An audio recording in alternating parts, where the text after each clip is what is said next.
और जब सुनने और सुनाने वाला कोई भी ना हो तब? बोले जब कोई ना मिले तो स्मर्तव्य, तो शांति से बैठ के उनका स्मरण करो, उनका ध्यान करो, उनका चिंतन करो। पर अहरनिश आपका चित्त उनके चिंतन में लगा रहे, ऐसा अभ्यास करो। अभ्यास की बात है।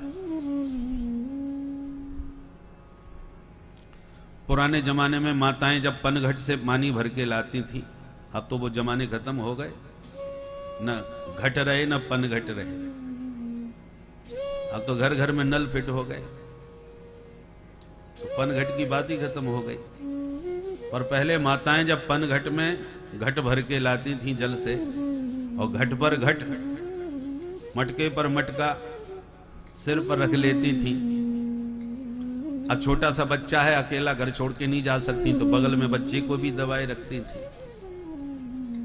अब पानी से भरे मटके एक के ऊपर एक धरे हैं, बच्चा बगल में लगा है, और फिर भी घट से हाथ भी ना लगा रही, और आप उसमें जो जा रही हैं, इकट्ठी जाती हैं, इकट्ठी आती हैं, तो गपशप भी लगाती रहती हैं, हंसते समय ताली भी बजाएंगी। पर वो ताली बजावे या बच्चे को संभालें या कितनी भी गपशप लगावे, उन सब का चित्त, उनका मन घट में ही अटका रहता है। जैसे नागर को चित्त गागर में, तो जैसे वह वार्ता करते और व्यवहार करते हुए भी घट में उसका मन अटका रहता है, ऐसे ही अभ्यास करने पर कर से कर्म करहि विधि नाना, मन राखो जहां कृपा निधाना।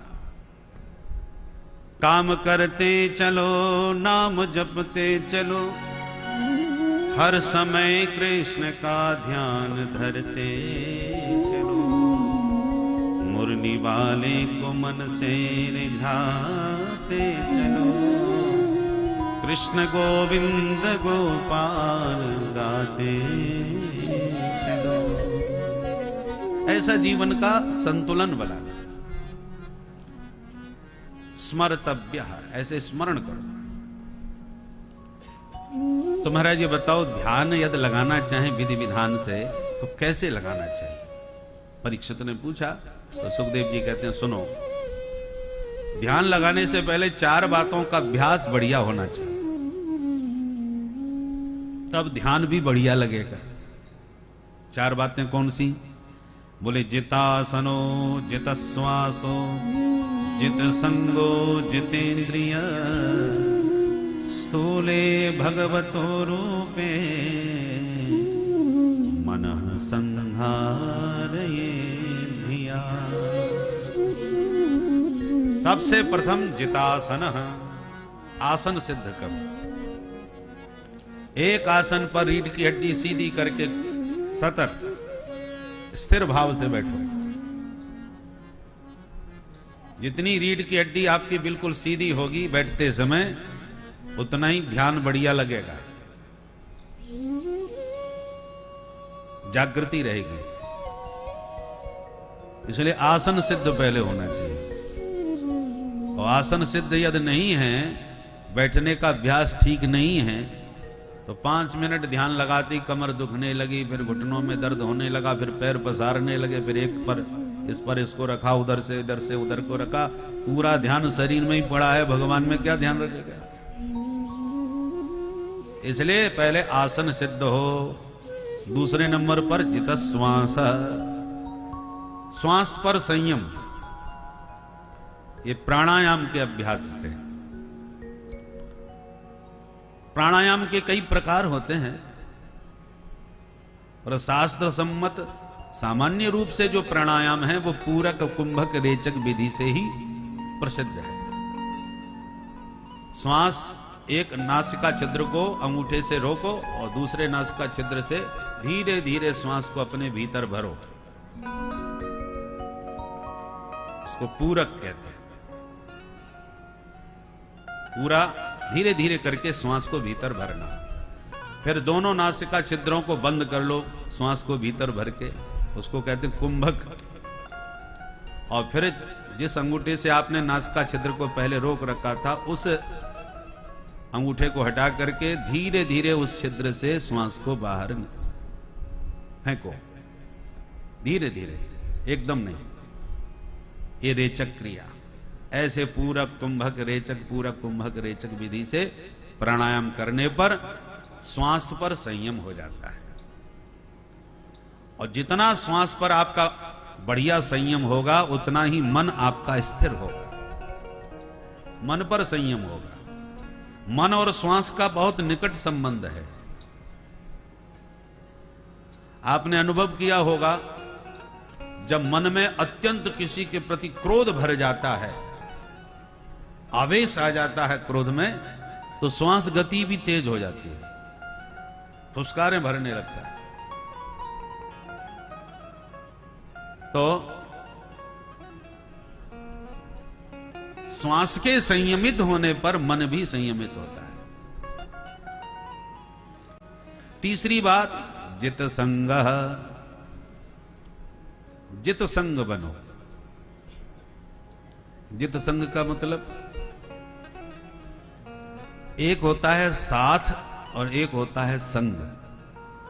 प्राय हम इन दोनों शब्दों को एक ही अर्थ में सहज भाव से प्रयोग करते हैं, पर दोनों में अंतर है।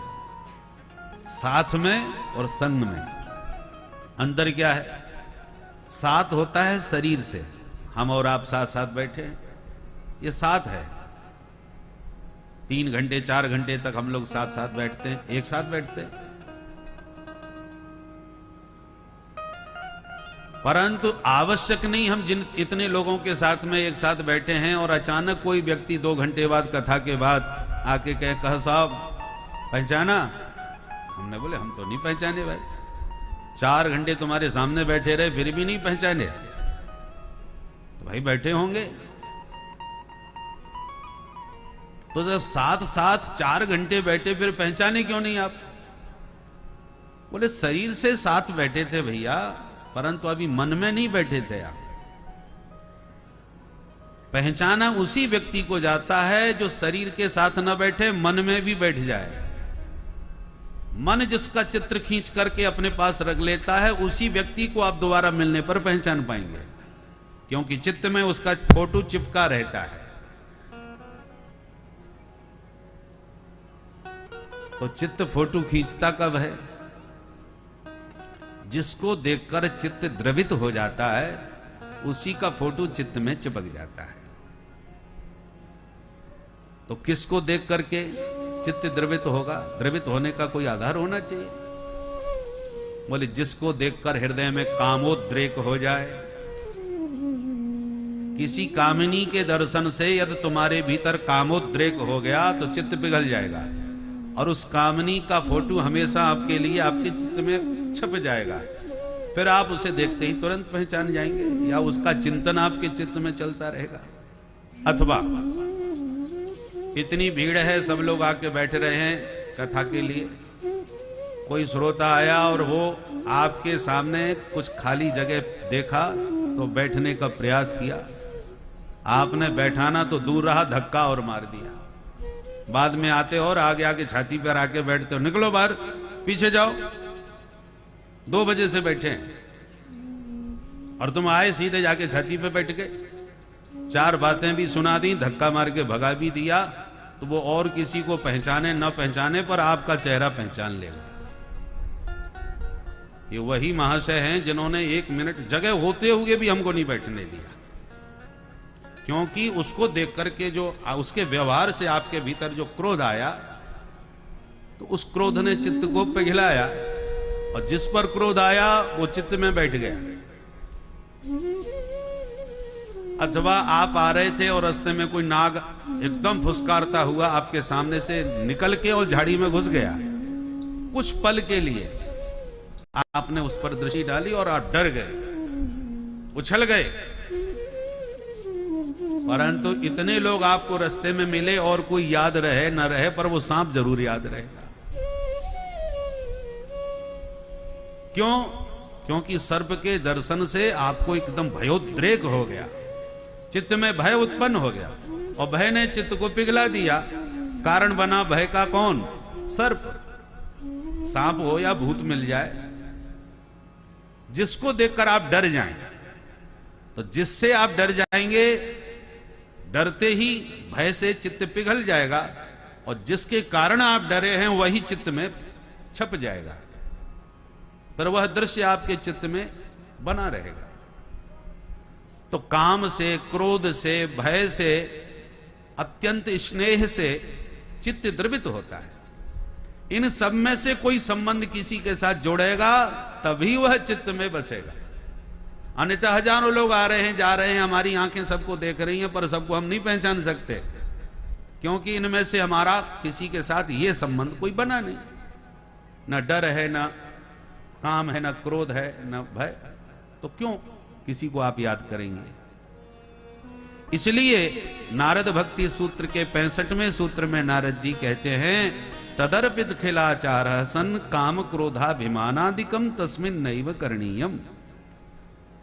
भगवान से प्रेम यदि तुमसे नहीं होता, उत्तम तो साधन प्रेम ही है। प्रेम ना होवे तो भगवान को डर के ही याद करो। न डर लगता है न प्रेम होता है तो भगवान से क्रोध ही करो, भगवान से द्वेष ही करो, पर कोई ना कोई संबंध भगवान से बनाओ जरूर। इनमें से जब तक कोई एक संबंध भगवान से नहीं जुड़ेगा तब तक चित्त उनसे नहीं जुड़ेगा। संसार का काम तुम्हें रसातल में ले जाएगा, पतन की ओर ले जाएगा, पर यही काम यदि गोविंद के साथ जुड़ जाए तो तुम्हारा काम बन जाएगा। दुनिया वालों से, भूत प्रेतों से डरोगे तो उनके चिंतन से अधोगामी बनोगे, परंतु गोविंद का डर यदि चित्त में बैठ जाए तो कम से कम डर के मारे गोविंद को तो याद करोगे। कंस ने तो डर के मारे ही कन्हैया को याद किया था। कंस ने एक दिन नारद जी से पूछा, बाबा ये बताओ मेरा काल कैसा है? नारद जी बोले, काला काला है, मुरली बाला है, घुंघराले बाल हैं, पीतांबर ओढ़ता है, देखने में छोटा है पर बड़ा ही खोटा है। नारद जी तो बता के चले गए, पर इतना डर गया कंस कि अब उसे हर काली चीज में काला काला मुरली वाला ही दिखने लगा। स्थिति इतनी हो गई डरने की कि भोजन करते समय दाल में काला जीरा भी दिख जाए तो थाली फेंक के भागता है। पानी पीते समय पात्र में काली छाया अपनी दिख जाए तो लोटा फेंक के भागता है। सामने वाले से बात करते समय उसकी आंख की कारी पुतरिया में काला कन्हैया नाचता नजर आता है। बोलो ऐसा भजन कौन कर सकता है? हम लोग माला लेके भजन करते हैं, फिर भी माला घिसक जाती है, दुनिया भर की बातें चित्त में चलने लगती हैं, पर वो तो खाते पीते सोते जागते उठते बैठते 24 घंटे गोविंद को याद कर रहा है, परंतु प्यार से नहीं, डर के मारे। गोप्यः कामात् भयात् कंसः द्वैषात् चैद्यादयो नृपा सम्बन्धात् कृष्णय स्नेहात् यूयं भक्त्या वयं विभो। गोप्यः कामात्, गोपियों ने अपने काम को कन्हैया के साथ जोड़ दिया। यहां पर काम शब्द जो गोपियों के साथ जुड़ा हुआ है ये प्रेम का ही परिचायक है। प्रेमैव गोपरामाणाम काम इत्यगमत् प्रथाम। अत्यंत प्रेम की पराकाष्ठा को ही सुखदेव जी ने यहां काम का नाम दिया है। गोप्यः कामात्, भाई अपने पति का परित्याग करके पर पति में प्रीति प्रगाढ़ हो जाए, ये काम का ही स्वरूप है। अब यह संबंध कहीं संसार में और जोड़ा होता तो पतन हो जाता, और गोपियों का संबंध श्री कृष्ण से जोड़ा हुआ है, परमात्मा के साथ जोड़ा हुआ है। तो परकीय भाव होने पर भी गोपियों के प्रेम की सुखदेव जी भूरी भूरी प्रशंसा करते हैं। उद्धव जैसे महाज्ञानी गोपियों की चरण रज को माथे से लगा करके उनकी चरण रज में अभिषिक्त होने के लिए कामना करते हैं। ब्रह्मादिक देवता गोपियों की चरण रज की वंदना करते हैं। वे गोपियां कितनी वंदनीय बन गईं। गोपी प्रेम की ध्वजा।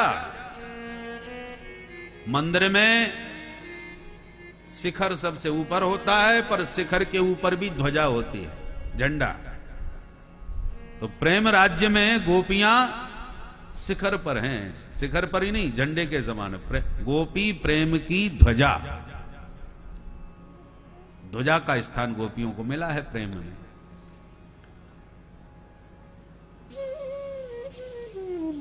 देखो भाई, कांटा चुभता है तो बड़ा कष्ट देता है। अब चुभा हुआ कांटा परेशान कर रहा है तो अब क्या करें? बोले दूसरे कांटे को तोड़ के उसको भी चुभाओ। पहले का पहले ही चुभा हुआ बैठा है, अब दूसरा कांटा तोड़ करके हम उसको भी चुभा करके उस चुभे हुए कांटे को निकालते हैं। कंटके न कंट को धारा, कांटे से कांटा निकालो।